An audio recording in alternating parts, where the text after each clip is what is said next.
창세기 41장 1절부터 8절까지입니다.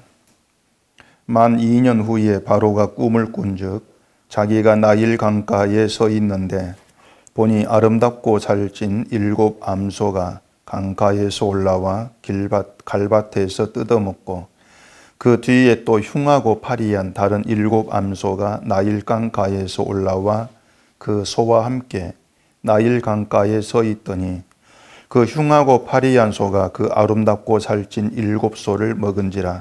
바로가 곧 깨었다가 다시 잠이 들어 꿈을 꾸니 한 줄기에 무성하고 충실한 7 이삭이 나오고 그 후에 또 가늘고 동풍에 마른 7 이삭이 나오더니 그 가는 7 이삭이 무성하고 충실한 7 이삭을 삼킨지라. 바로가 깬즉 꿈이라. 아침에 그의 마음이 번민하여 사람을 보내어 애굽의 점술가와 현인들을 모두 불러 그들에게 그의 꿈을 말하였으나 그것을 바로에게 해석하는 자가 없었더라. 아멘. 기도하겠습니다. 하나님 아버지, 우리 인생에 담겨 있는 하나님의 그 뜻, 하나님이 인도하시는 그 방향이 어떤 것인가는 말씀을 통해서 알 수가 있습니다. 그래서 이 세상만 보고 살아가지 아니하고 우리 하나님 말씀 안에서 우리 인생을 붙들고 이끌어 가시는 하나님의 그 일하심, 우리 인생의 방향이 어디인가를 깨달아 알면서 우리의 모든 소망이 이 세상이 아니라 하나님의 그 나라를 향할 수 있도록 이 시간도 우리 심령을 다스려 주시옵소서. 예수님 이름으로 기도합니다. 아멘. 요셉의 꿈 해석대로 술 맡은 관원장이 복직이 되고 떡 맡은 관원장은 죽게 됩니다. 요셉은 그 술 맡은 관원장의 꿈을 해석해 주면서 당신이 잘 되거든 나를 생각을 하고 자기 사정을 바로에게 아뢰서 옥에서 자기를 건져달라 그렇게 부탁을 했었죠. 요셉이 그렇게 꿈을 해석하고 술 맡은 관원장이 복직이 된 것이 그로부터 사흘 후의 일입니다. 그렇다면 술 맡은 관원장이 이제 복직이 되었을 때에 자신의 꿈을 해석해 준 요셉의 그 부탁의 말을 충분히 기억할 수가 있는데 그 앞에 40장 23절에 보면은 술 맡은 관원장이 요셉을 기억하지 못하고 그를 잊었더라. 그렇게 맞춰지고 있거든요. 그렇게 해서 2년이라는 세월이 흘러가게 되는 겁니다. 술 맡은 관원장이 요셉을 기억만 했어도 요셉이 옥중 생활을 아마 일찍 끝냈을 수도 있었을 것인데 그게 또 뜻대로 안 됐죠. 요셉이 그 관원장에게 자기의 일을 부탁을 한 것은 빨리 옥에서 좀 나가고 싶은 그런 마음이 있었기 때문에 자기를 기억해달라 그렇게 얘기를 했을 겁니다. 그런데 요셉의 생각대로 안 된단 말이에요. 관원장이 요셉 일을 잊어버렸다. 불과 사흘 후에 살아나고 바로를 만났는데 그 꿈을 요셉의 부탁을 잊어버린 것이죠. 이걸 보면은 요셉의 그 삶은 분명히 뭔가 순탄한 것 같으면서도 늘 꼬여요. 잘 풀리는 것 같으면서도 뭔가 막히고 어그러지고 그런 모습도 우리가 많이 볼 수가 있습니다.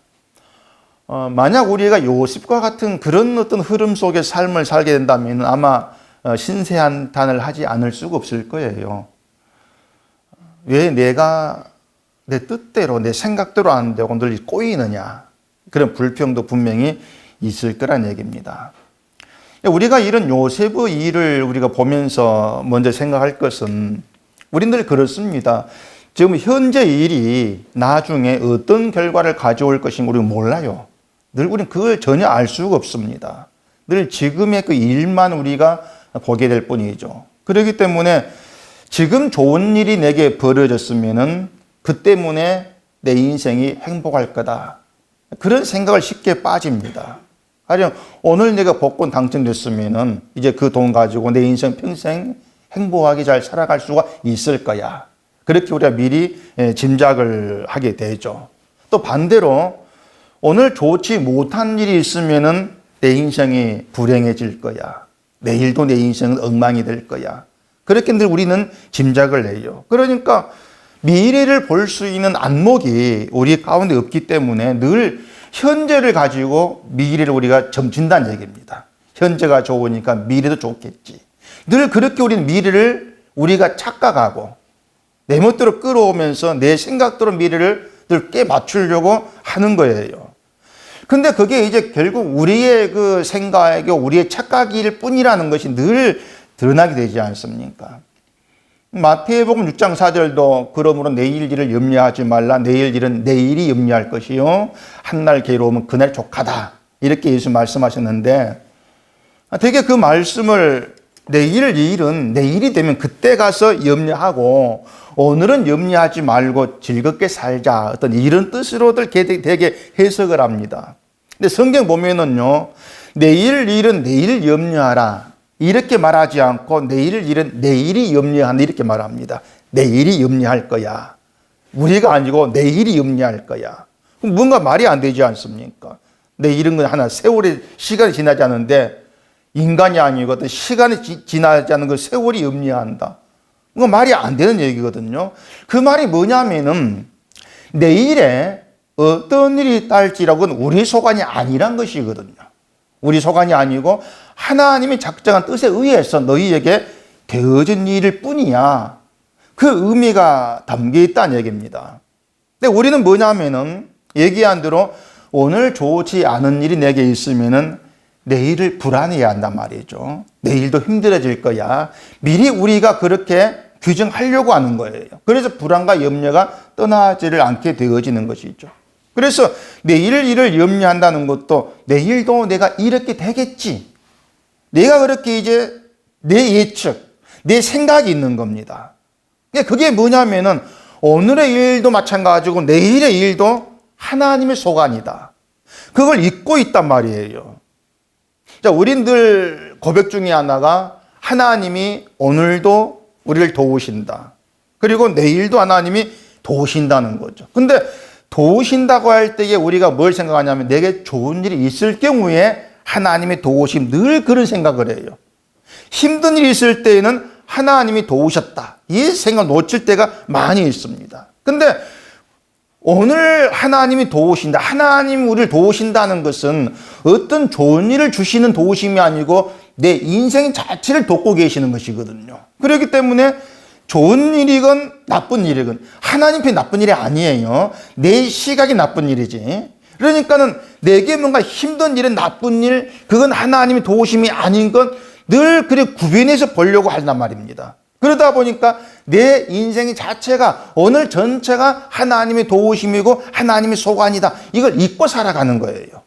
그러다 보니까는 내일도 모레도 늘 내가 꿈꾸는 내 인생을 계획을 하고 예측을 하고 오늘 내가 이런 게 있어야만 내일도 행복하겠지. 그래 꿈꾸고 이렇게 나아간다는 얘기죠.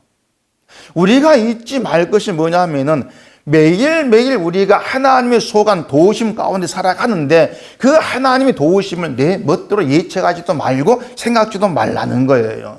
하나님은 우리 인생을 도우신다겠죠. 인생을 도우신다는 우리를 영생에 붙들어 놓기 위해 도우신다 그 말입니다. 생명에 붙들어 놓기 위해서. 그러니까 하나님께 부름받은 신자 미래는 그렇게 확정되어 있는 거예요. 영생이라는 것으로 이미 확정되어 있다. 그게 신자의 인생이야. 일단 그 생각에 우리가 좀 변함이 없어야 하는 겁니다. 그게 흔들리면 안 되는 거예요. 이렇게 우리 인생이 영생으로 확정되어 있다면 신자는 영생의 그 나라, 영원한 생명을 우리가 구하고 소망하고 살아가는 게 맞다는 얘기입니다. 근데 세상서 무엇을 마실까, 무엇을 먹을까 여기에 관심이 집중되어 있기 때문에 세상 형편에 대해서, 오늘의 형편에 대해서 마음 놓지 못하고 늘 불안해하고 그렇게 살아가는 거예요. 근데 삶은 요셉을 통해서 볼 수 있지만은 우리가 예측한 대로 흘러가지가 않습니다. 옥에서 술 마시던 관원장이 나가니까 요셉도 이제는 그 관원장이 날 기억하고 내가 금방 옥에서 나가겠지 예측했겠죠. 안 되지 않습니까? 요셉의 삶을 주관하신 분이 하나님인 것처럼 우리의 삶도 하나님이 주관하고 계시고 그렇기 때문에 우리 예측대로 흘러가지를 않는다. 늘 그 생각이 살아 있어야 되는 것입니다. 자, 복직된 관원장이 요셉을 잊어버렸습니다. 우린 그런 관원장을 배은망덕한 놈이라고 욕할 수도 있을 겁니다.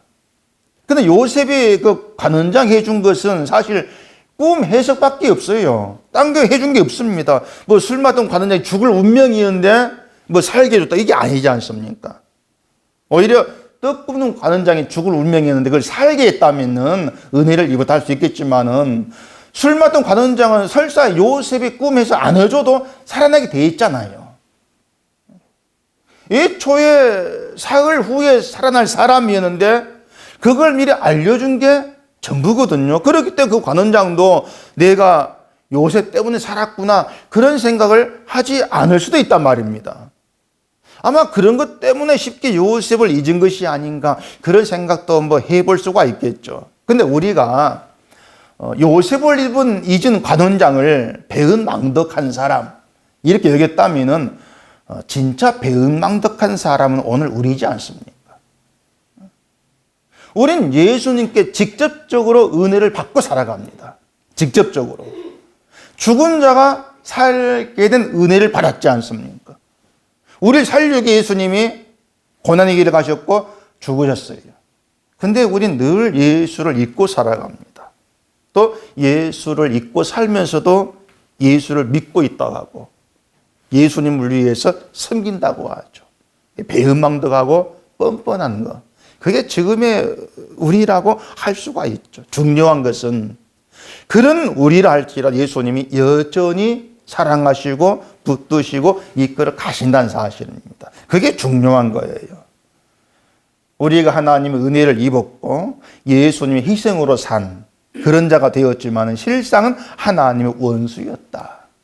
원수된 그런 우리가 하나님 손에 붙들려서 그 인생이 이끌려간다. 그게 얼마나 복된 것인가 하는 걸 알아가는 거죠. 그게 우리 믿음 생활에 굉장히 중요한 거예요. 자, 관원장이 요셉을 잊었고 2년 후에 바로가 꿈을 꿉니다. 한 번이 아니라 두 번의 꿈을 꾸는데 그 바로가 꿈을 꾸었는데 누구도 해석을 못하고 그럴 때 이제 요셉을 잊고 있던 관원이 비로소 요셉을 생각을 한 거예요. 꿈에 문제가 등장하니까 꿈을 해석했던 요셉이 생각이 나겠죠. 바로에게 요셉에 대해서 얘기를 해줍니다. 그럼 이것을 이제 이렇게 볼 수가 있어요. 만약 관원장이 자기가 복직된 직후에 요셉에 대해서 바로에게 얘기를 해줬고 그렇게 해서 요셉을 구해냈다면 요셉이 어떻게 되었을까? 그런 얘기죠. 바로가 꿈을 꾸지 않았을 때 그 관원장이 요셉에 대한 이야기를 해서 구해냈습니다. 그러면 그걸로 끝났을 거예요. 거기에서 나온 것으로. 왜냐? 바로가 요셉을 특별히 기억해야 될 이유가 없지 않습니까? 하지만 바로가 꿈을 꾸게 되고 그 꿈을 누구도 해석하지 못하는데 요셉이 해석을 하게 되고 그 해석이 애굽에 기근이 있을 것을 말을 해주고 기근 대비할 방법까지 얘기를 해준다 그 말입니다. 그 일로 바로가 요셉을 신임하고 요셉을 총리가 되게 했지 않습니까? 이거 말씀드린 대로 관원장이 복직이 된 후에 바로 요셉을 구해줬다면은 그렇게 바로의 마음이 든 요셉이 되지는 못했을 거란 얘기죠. 총리도 되지를 못했을 거란 얘기입니다. 그런데 요셉 원님이 하나님에 의해서 애굽의 총리의 자리로 오르도록 그렇게 하는 계획하신 바 되어 있기 때문에 거기에서 2년을 있게 하신 것이죠. 그리고 바로가 꿈을 꾼 후에 요셉과 바로가 만나게 한 것이란 얘기입니다. 이 모든 것이 결국 요셉의 꿈을 꾸기 위한 그 요셉의 꿈을 성취하기 위한 하나님의 일이 되어지는 것이죠. 술 마던 관원장이 요셉을 옥에서 곧바로 나오게 했다면은 그 순간은 분명히 요셉에게 좋은 일이었을 거예요. 요셉이 예측도 되는 일이니까 옥에서 고생하다 나왔으니까 좋은 일일 겁니다. 근데 그렇게 되었다면은 요셉이 꾼 꿈을 성취하는 하나님에서 멀어지게 되는 거죠. 그렇기 때문에 옥에서 더 고생을 했다 할지라도 바로가 꿈을 꾸고 그로 인해 옥에서 나오게 되어진 것이 요셉에게 잘된 거죠. 잘된 것이고 하나님의 일이 그렇게 해서 형통하게 되어져 간다 그런 얘기입니다. 그래서 우리 인생이라고 하는 것은요, 지금의 일을 가지고 잘 됐다 못됐다 그렇게 판단치를 못하는 겁니다. 제가 항상 말씀을 드린 것처럼 인생은요, 끝까지 가서 그 결말을 봐야 알아요. 그 결말이 육신의 죽어 흙으로 돌아가는 건 아닙니다. 하나님의 심판대 앞에 서는 거죠. 그게 인생 결말이란 말이에요. 하나님의 심판대에서 우리가 세상에서 믿었던 대로 예수의 피로 인해서 의로운 자로 여김받고 생명의 나라, 천국의 나라로 영광이래 들어간다면 그게 가장 잘된 것 아닙니까? 인생에서. 그렇게 자기 인생을 잘된 길로 인도해 가시는 분, 우리 인생을, 그분이 하나님이죠. 그렇기 때문에 시인자는 하나님께 붙들려 있다. 그런 하나님 관계에서 우리의 인생을 볼 수 있어야 돼요. 그게 인생을 제대로 바르게 보는 것이다. 이렇게 얘기할 수가 있는 겁니다. 자, 바로가 꿈을 꾸었는데 누구도 그 꿈을 해석지를 못하죠. 애굽의 점술과 현인 모두를 불러가지고 꿈을 얘기했지만은 꿈을 누구도 해석지를 못했다고 합니다. 근데 바로의 꿈을 보면요, 사실 그렇게 어려운 꿈이라고 할 수가 없어요. 그 첫 번째 꿈이 뭐냐면 2절부터 보시면은 본이 아름답고 살찐 7 암소가 강가에서 올라와 갈밭에서 뜯어먹고 그 뒤에 또 흉하고 파리한 다른 7 암소가 나일강 가에서 올라와 그 소와 함께 나일강 가에 서 있더니 그 흉하고 파리한 소가 그 아름답고 살찐 7 소를 먹은지라 바로 가고 깨었다가 이렇게 되어 있습니다. 자, 아름답고 살찐 암소가 등장을 합니다. 조금만 생각해 보면은 이게 어떤 풍부함, 살찐 거니까 부유함, 그렇게 의미로 이해할 수가 있어요. 특히 점술가 현인들이니까 그런 생각 충분히 할 수 있지 않겠습니까? 또 흉하고 파리한 다른 7 암소가 등장합니다. 이건 분명히 말랐으니까, 삐쩍 말랐으니까 뭔가 빈곤, 기근, 그런 의미로 충분히 또 연결해 생각할 수 있잖아요. 그런데 흉하고 파리한 소가 살찐 7 소를 먹어버립니다. 빈곤이 부요를 덮쳤다. 이렇게 생각이 되지 않겠습니까? 우리가 성경 보고 아니까 생각이 나겠지만은, 점술가라면 그런 해석 충분히 가능하지 않겠는가 생각이 돼요. 두 번째 꿈도 마찬가지입니다. 한 줄기에 무성하고 충실한 7 이삭이 나옵니다. 그리고 후에 가늘고 동풍에 마른 7 이삭이 나와가지고 무성하고 충실한 7 이삭을 삼켜버립니다. 자, 살찌고 파리하고 무성하고 가늘고. 근데 점술가라면은 이 정도라면은 뭔가 풍요, 빈곤, 좀 생각을 좀 깊이 하면은 풍년, 흉년 이런 생각도 충분히 가능하지 않겠네요. 근데 그런 걸 해석을 못하냐 그 말이에요. 현인이라고 하는 건 애굽의 제일 간 지혜자들, 무슨 박사들, 지금 말하면 신학 박사들 이런 사람들이 있을 거예요. 그런 사람 누구도 해석을 못하더라는 얘기입니다. 물론 하나님이 지혜를 주지 않아서 해석을 못했다, 그렇게 말할 수 있겠죠. 틀린 말은 아닙니다. 자, 그러면은 하나님이 지혜를 주지 아니했다면은 그들은 자기들 지식 안에서 그 꿈을 생각할 수밖에 없단 말이에요. 자기 지식 안에서. 그렇게 본다면은 애굽의 점술가나 현인들은 애굽이라는 나라의 어떤 힘, 부강함, 이걸 생각한 것이 아니냐, 그리 짐작이 돼요. 뭐냐면은, 자, 당시에도 애굽은 아주 큰 나라였습니다. 부강한 큰 나라였죠. 그런 큰 나라가 기근으로 인해서 망한다. 상상치 못할 일이에요. 우리 애국 같은 강한 나라가 기근 때문에 망한다, 굶어 죽고 망한다. 이건 누구도 생각지를 못할 일이죠. 그러니까 애굽이 망한다는 건 아예 생각지도 못할 일이고 가능성도 없는 일. 그래 여기기 때문에 기근이 풍요를 덮친다, 그렇게 애굽이 망한다, 이런 생각을 아예 하지 못하는 그런 것이 아니었겠는가, 그렇게 볼 수 있단 말입니다. 그렇다면 그런 시가의 꿈은 해석될 수가 없는 거예요. 애굽은 살아 있어야 되니까, 강하니까, 망할 수가 없으니까 해석이 못 되는 거죠. 19절 보시면은 그 뒤에 또 약하고 심히 흉하고 파리한 7 암소가 올라오니 그같이 흉한 것들은 애굽 땅에서 내가 아직 보지 못한 것이라. 자, 바로의 그 얘기입니다. 그러니까 바로는 그 꿈에서 흉하고 파리한 걸 봤어요. 7 암소를. 보면서 말한 것이 그런 흉한 것들은 지금까지 애굽 땅에서 보지 못했던 것들이다. 그 말은요, 그동안 애굽이 부요와 풍요, 평안 가운데 살아왔다는 걸 의미하는 것이죠. 그런 빈곤, 이런 건 아예 보지도 못한, 겪어보지도 못한 그런 애굽이었다는 얘기입니다. 그러니까 바로가 알고 있는 애굽의 모습은 아름답고 사실 암소의 모습밖에 없는 거예요. 부유한 그 모습밖에 없단 말입니다. 그렇기 때문에 그런 자기 나라, 그 애굽이 흉하고 파리한 모습이 된다는 것은 상상치도 못할 일이죠. 그것이 애굽이 겪을 일이다. 이것도 생각지 못할 일입니다. 그렇기 때문에 꿈을 해석 못하는 거예요. 그걸 배제해버리니까. 근데 요셉은 하나님이 하신다면은 애굽이라 할지라도 망한다. 이걸 알고 있는 겁니다.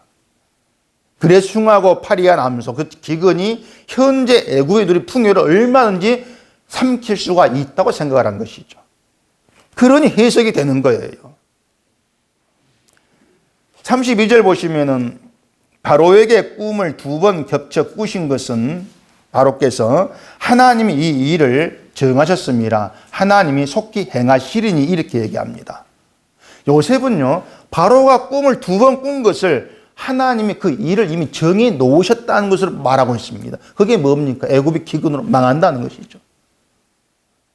그리고 속히 그 일을 행하실 것이야 이렇게 보고 있습니다. 자, 여러분, 세상이 망하겠습니까? 망하지 않겠습니까? 우리는 분명히 성경을 통해서 이 세상이 망한다는 것이 하나님이 정하신 일을 알고 있어요. 그렇게 믿고 있습니다. 그렇기 때문에 세상이 망한다. 우리 그렇게 말합니다. 그렇지만 하나님이 일을 정하시고 이루신다는 걸 알지 못한 이 세상의 사람들은 세상이 망한다는 생각지를 않습니다. 지진으로 망한다, 기근으로 망한다. 그러니까 아예 안 하죠. 과학도 발달했고 문명이 발달했고 먹을 게 천지고 나름대로 힘을 가지고 있는 세상인데 그런 세상이 어떻게 망하느냐. 다들 그렇게 생각하지 않습니까? 그런데 하나님이 일을 정하시고 이루신 날 믿는 신자에게는 세상은 망하는 것으로 보이게 되고 있는 거예요. 요셉 애굽을 보는 것처럼 하나님이 정하셨다면 누구도 피할 수가 없어. 이걸 우리가 알기 때문에 그렇습니다. 그렇기 때문에 이 세상이 망한다는 걸 알고 있는 신자가 세상을 보는 것하고 망하지 않아. 그렇게 보는 것하고는 다를 수밖에 없는 거예요. 이 세상이 망한다는 걸 아는 사람들은 그 세상이 망한다고 했을 때 하나님께서 그 속에서 살아날 길을 주시지 않습니까? 그 길이 뭔가에 초점을 둔단 말입니다. 근데 망하지 않는다. 그리 본 사람들은 하나님이 준 살아날 수 있는 길, 관심 안 두죠. 바로를 보면은요, 요셉이 바로에게 꿈을 해석하면서 애굽에 장차 이런 일이 있을 것이야. 그러면서 그 일을 대비하기 위해서 어떻게 해야 될 것인가 말해줍니다. 기근이 올 거다. 그러니까 풍년이 있을 때 기근을 대비해라. 바로 입장에서는 요셉의 해석을 무시해도 됩니다. 바로 지금까지 애굽 땅에서 흉하고 파리한 암소, 즉 흉한 것들을 보지 못했지 않습니까? 그렇기 때문에 기근이 온다? 그걸 바로가 무시할 수가 있는 거예요. 받지 않을 수가 있는 거예요. 그러니까 요셉의 꿈 해석을 너 그거 엉터리야. 물리치면 되는 것입니다. 근데 바로는 요셉의 꿈 해석을 받아들이는 거예요. 그 38절 보시면은 바로가 그의 신하들에게 이르되 이와 같이 하나님의 영에 감동된 사람 우리가 어찌 찾을 수 있으리요? 그게 바로가 요셉을 바라본 시각이었습니다. 하나님의 영에 감동된 사람이다. 이래 본 것이죠. 결국 요셉의 꿈 해석을 하나님의 영에 감동되어 하는 것을 그렇게 봤다는 뜻이에요. 그러면 오늘날 이 세상의 장래를 해석할 분으로 오신 분이 누구겠습니까? 예수님이거든요. 예수님이 이 땅의 장래 해석하는 그런 분으로 오신 거예요. 세상 해석자로. 그리고 예수님 앞서서 이 땅에 와서 세상을 해석한 사람, 그건 누굽니까? 세례 요한이지 않습니까? 마태복음 3장 보면은 이미 도끼가 나무뿌리 놓였으니 좋은 열매를 맺지 않은 나무마다 찢겨 불에 던진다 얘기했습니다. 요셉은 세상을 도끼가 나무뿌리에 놓인 것으로 본 거예요. 그게 이 땅 현실이다. 그리 해석을 한 겁니다. 그리고 좋은 열매를 맺지 아니한 나무마다 불에 던져진다. 그게 요셉이 해석한 세상 운명이었습니다. 그런 세상에 예수 오신 것이고 예수 안에는 그가 예수로 말미암아 좋은 열매로 드러나지 난단 말이죠. 그러니까 우리가 그러한 내용들을 우리가 믿고 받아들인다면은 우리가 바라볼 건 분명히 당연히 예수 그리스도라 그 말입니다. 주님만이 살 길, 그렇게 보이는 것이 맞는 거예요. 그 40절 보시면은 너는 내 집을 다스리라 내 백성이 다 내 명령에 복종하리니 내가 너보다 높은 것은 내 왕자뿐이니라. 바로가 또 요셉에게 이르되 내가 너를 애굽 온 땅의 총리가 되게 하노라 하고. 자, 애굽이 이제 요셉에 의해 다스려집니다. 바로가 요셉에게 애굽을 다스릴 권한을 다 맡겨버리지 않습니까? 바로가 알게 된 게 뭐냐면은 요셉에게 애굽을 다스리도록 맡기는 것이 애굽이 잘 되는 것이다. 그걸 안 것이거든요. 사실 바로가 이렇게 나오기가 쉽겠습니까? 요셉은 단지 꿈을 해석했을 뿐이에요. 말한 대로 믿지 않으면 그만이란 말입니다. 근데 바로는 요셉의 꿈 해석을 사실로 받아들이면서 요셉이 하나님의 영에 감동된 사람이구나, 이걸 알고 그에게 다스림을 맡기는 거예요. 이걸 보면서 요셉이 뭐 하나님 어떻게 알았냐, 예수 믿고 천국 갔냐, 이런 관심 가질 필요 없습니다. 그 바로를 세워가지고 지금 믿음이 뭔지, 이 땅을 다스리는 분을 알고 그분께 내 모든 맡기는 게 뭔지 지금 그걸 보여주고 있는 거예요. 그렇게 바로가 천국 갔습니까? 그 관심들 이유가 없는 것이죠. 다만 하나님 관계 속에서 하나님을 믿고 의지하는 게 뭡니까? 그걸 바로를 통해서 우리는 볼 수밖에 없다 그 말입니다. 자, 우리 인생이, 자, 바로가 요셉에게 애굽을 다스리는 맡겼습니다. 그러면은 우리 인생이 누구에게 다스려지는 것이 내가 잘 되고 사는 길이겠냔 말이죠. 당연히 이 땅을 주관하는 하나님이시란 말입니다. 그렇기 때문에 믿음이라고 하는 것은 내 힘으로 살려고 하는 것이 없이 하나님의 다스림 안에 사는 거예요. 그게 믿음이에요. 내 힘으로 내 뜻을 이루기 위해 사는 것이 아니고 하나님이 날 다스린다는 거, 그 사실로 난 잘된 길로 갑니다. 아는 거죠, 그것을. 그렇기 때문에 오늘 나에게 되어진 일들이 하나님의 다스림 위에 되어진 것이고 나를 잘되게 하시는 하나님의 일이시다는 거. 그것이 우리 믿음의 내용으로 자리한다면 염려와 불안보다도 하나님이 다스린 하나님의 그 나라, 그걸 바라보고 살게 되어진다는 것입니다. 우리 바로를 통해서 그걸 보면 되는 거예요. 꿈 해석 한번 했다고 요셉에게 내가 너보다 높은 것은 왕이란 이 지위밖에 없어. 그러면서 애굽을 다 다스려 맡겨버리는 것. 그건 요셉의 다스림 아래 애굽에 있는 게 잘 되는 거. 그렇게 여긴 것처럼 우리가 하나님 믿는다면 하나님의 다스림에 내 모든 것이 맡겨지고 거기에 순종되어지는 게 내가 잘된 거. 우리는 그렇게 우리 인생을 봐야 한다는 거죠. 그런 시각 속에서 오늘 현실 내게 좋은 일이 있는 이게 잘된 것이라고 볼 수 없다는 것이 우리에게 늘 살아있어야 돼요.